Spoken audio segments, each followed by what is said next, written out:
دوستان سلام. فرق بین یا حسین مدد اینو ببینید.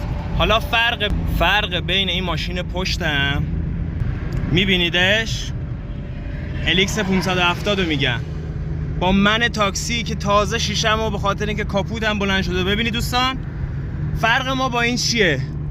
3 نفرم تو ماشین بود، ماشین به این خوشگلی، و من تاکسی به این داغونی که به قرآن تون نمیتونم برم به خاطر اینکه کاپوتم بلند میشه. دوستان فرق ما با این لکسوس نمیدونم فلان بیسار که حداقل 30 میلیارده، یعنی حداقل 300 تا از ماشین منو که تازه باکو من زده کاپوت باز. میبینید دوستان؟ پس حداقل لایک و سابسکرایب کنین، کانال من بره بالا. این کامیون پشت من هیچ شور نور بیا ازم داره سبقت میگیره. ببین دیگه به کجا رسیدیم که کامیون سبقت بگیره. ای خدا دوستان هوای ما رو داشته باشید دیگه. دوستان ببین داره ما رو میندازه توی چاله، حالا منم ازش فیلم میگیرم. دوستان ماشینای پشت رو ببینید، اون یکی رو ببین، وای آریزو 8. اگه شما منو سابسکرایب کنید 1000 نفر، این کامیونی دیدی داشت ما رو بگاه میداد، 1000 نفر منو سابسکرایب کنن ماشین رو ببین. یا پیغمبر 7-8 تا LED پشتش داشت. منو سابسکرایب کنن من اینو میخرم. دست یارو تو دماغش بود.